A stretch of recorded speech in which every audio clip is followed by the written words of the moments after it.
క్రీస్తునందు విశ్వాసులైన నా ప్రియమైన సహోదరి సహోదరులకు శ్రేష్ఠుడైన యేసుక్రీస్తు ప్రభు నామమున వందనములు శుభములు తెలియజేసుకుంటూ ఉన్నాను.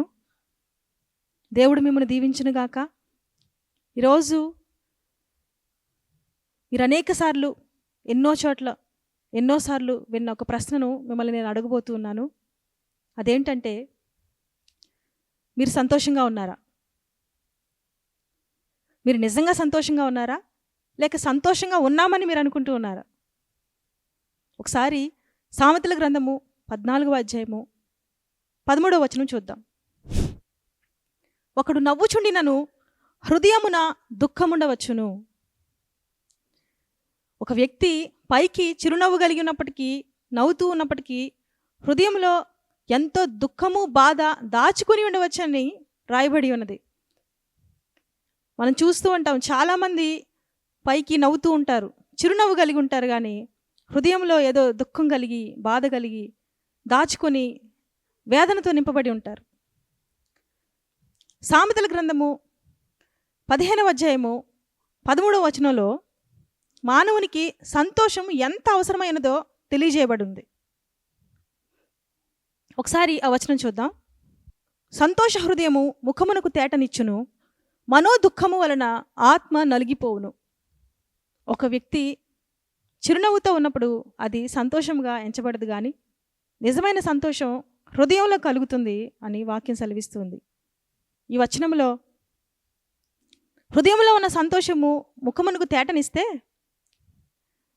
మనోదుఃఖం వలన ఆత్మ నలిగిపోతుంది అని ఉన్నది.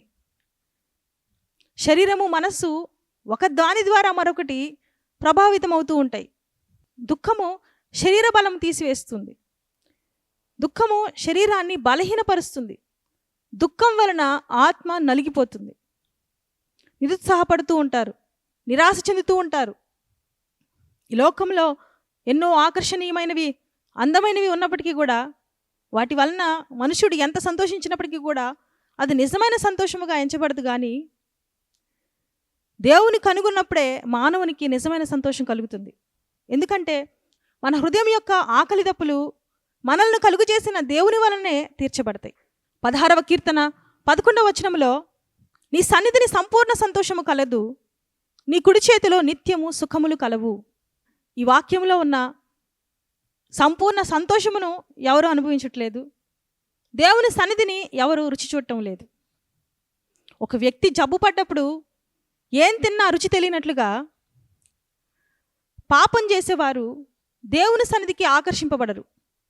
పాపం చేసేవారికి దేవుని సాన్నిధ్యం యొక్క స్పృహ ఉండదు. 16వ కీర్తన 11వ వచనంలో చెప్పబడిన సంపూర్ణ సంతోషం అంటే పరలోక ఆనందాన్ని అనేకులు కోల్పోతూ ఉన్నారు. కోల్పోయిన ఈ సంతోషాన్ని, ఈ ఆనందాన్ని మీరు తిరిగి పొందడానికి మీ అనుదిన జీవితంలో అనేక ప్రయత్నాల గుండా, ప్రయాసాల గుండా వెళ్ళాలి. మీ మనస్సాక్షి ఒకటి చేయమంటే మీరు ఒకటి చేస్తూ ఉంటారు. మీ మనస్సాక్షికి మరియు మీకు మధ్య జరిగే ఈ సంఘర్షణలో మీ మనస్సాక్షిని మీరు చంపివేసి పాపం చేస్తూ ఉంటారు. చచ్చిన మనస్సాక్షి గలవారై బ్రతుకుతూ ఉంటారు. ఇదే విషయాన్ని ఎఫెసీయులకు రాసిన పత్రిక 2వ అధ్యాయం 1వ వచనంలో భక్తులు రాసి ఉన్నారు. మీరు మీ అపరాధముల చేత, మీ పాపముల చేత చచ్చిన వారై ఉండగా, అంటే చచ్చిన మనస్సాక్షి గలవారై ఆత్మ సంబంధమైన మరియు ఆధ్యాత్మిక మరణించిన స్థితిలో ఉన్న మీరు ఏ విధంగా దేవుని స్వరాన్ని వినగలుగుతారు? చచ్చిన మనస్సాక్షి కలిగిన వారైన మీరు ఏ విధంగా సజీవుడైన దేవుని సన్నిధిని అనుభవించగలుగుతారు? మీ కొరకై దేవుడు కలిగి ఉన్న ఆలోచనలు, ప్రణాళికలు, ఉద్దేశములు, మీ కొరకు ఇవ్వాలనుకుంటున్న సూచనలు మీరు ఏ విధంగా పొందుకుంటారు? మీ కొరకై దేవుడు కలిగి ఉన్న దర్శనము కానీ, ప్రవచనము కానీ, మరి ఏ వాగ్దానము కానీ ఏ విధముగా పొందుకొనగలరు? పాపంలో ఉన్నవారు, దేవుని సన్నిధిని వెదకని వారు ఏమీ పొందుకోలేరు. కీర్తనకారుడు 105వ కీర్తన 4వ వచనంలో, యెహోవాను వెదకుడి, ఆయన బలమును వెదకుడి, ఆయన సన్నిధిని నిత్యము వెదకుడి అని అంటూ ఉన్నాడు. ఇక్కడ వెదకటం అంటే మనఃపూర్వకముగా విధేయతతో దేవుని సన్నిధి కొరకు విజ్ఞాపన చేస్తూనే ఉండాలని అర్థం. దేవుని ప్రేమించేవారు ఆయన సన్నిధి కొరకు తృష్ణ కలిగి ఉంటారు. దావీదు భక్తుడు దేవుని సన్నిధిలో దేవుని ప్రేమను, సంతోషమును, ఆనందాన్ని, సమాధానాన్ని రుచిచూచి ఉన్నాడు. దావీదు భక్తుడు పాపం చేసినప్పుడు దేవుడు నాతాను ప్రవక్త ద్వారా దావీదు భక్తుని హెచ్చరించినప్పుడు దేవుని సన్నిధిని కోల్పోతానేమో అన్న భయముతో ఎంతో దీనుడై, సాత్వికుడై, వణుకుతో దేవుణ్ణి 51వ కీర్తన 11వ వచనంలో ఈ విధంగా బ్రతిమలాడుకుంటూ ఉన్నాడు. నీ సన్నిధిలో నుండి నన్ను త్రోసివేయకుము, నీ పరిశుద్ధాత్మను నా యొద్ద నుండి తీసివేయకుము అని దావీదు భక్తుడు దేవుని బ్రతిమలాడుకుంటూ ఉన్నాడు. ఈరోజు దేవుని బిడ్డలు అవిధేయత వలననే దేవుని సన్నిధిని రుచి చూడలేకపోతూ ఉన్నారు, దేవుని సన్నిధిని అనుభవించలేకపోతూ ఉన్నారు. అయితే మీరు దేవుని సన్నిధిని రుచి చూడలేని పరిస్థితిలో ఉన్నట్లయితే కనుక మీరు ఎప్పటికీ విడువబడిన వారుగా మీరు ఉండరు.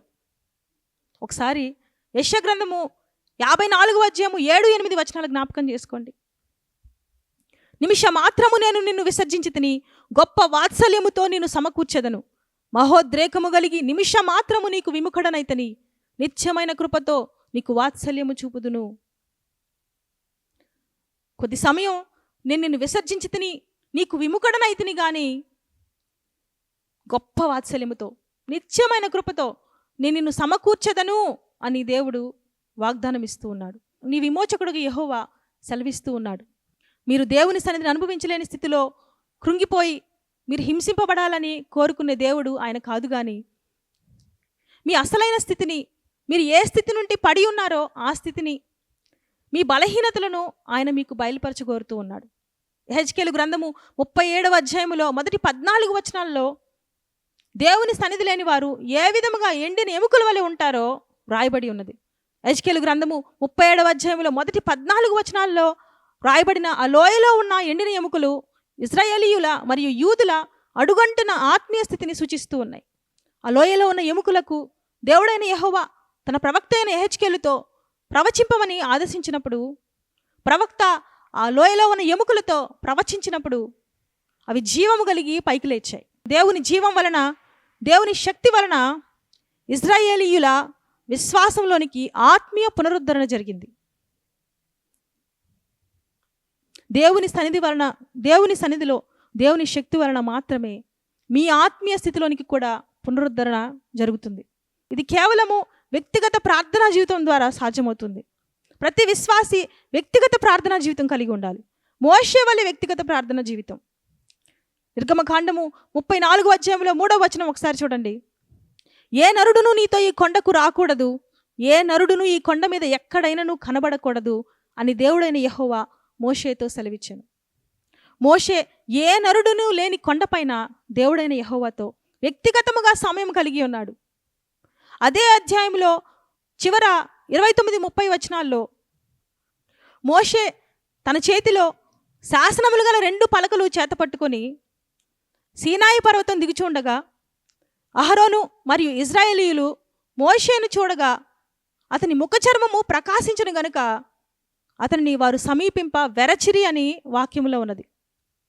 ఆ దినము దేవుడైన యెహోవాతో సీనాయి కొండ మీద ఒంటరిగా సమయాన్ని కలిగి మోషే ఏ విధంగా మహిమను పొందుకున్నాడో అంతకంటే అధిక మహిమను మీరు ప్రతిరోజు దేవుని సన్నిధిని వెతకడం ద్వారా, ప్రతిరోజు దేవుని సన్నిధిలో అంతకంటే అధిక మహిమను మీరు పొందగలరు.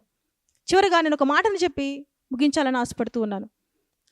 దేవుడు మీకు అనుగ్రహించిన ఏ శక్తి సామర్థ్యములే కానీ, ఏ ఆధిక్యత కానీ, విశ్వాసము కానీ, మరి ఏ పరసంబంధమైన సంపూర్ణమైన ప్రతి వరము కానీ ప్రతిరోజు అది కార్యసాధకము చేయబడాలి. దేవుని బిడ్డ లేని పక్షంలో అది క్రమక్రమంగా క్షీణించి మృతి చెందుతుంది.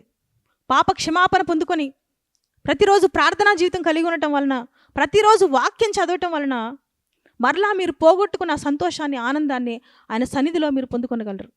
మీ ఆత్మ వర్ధిల్లునట్లుగా, మీరు అన్ని విషయంలో వర్ధిల్లునట్లుగా దేవుని సన్నిధిని వెంటాడి మీరు కోల్పోయిన వాటిని పొందుకునండి. దేవుడు మీకు తోడయుండి మిమ్మల్ని నడిపించును కాక, దేవుడు మిమ్మల్ని దీవించును కాక. ఆమేన్.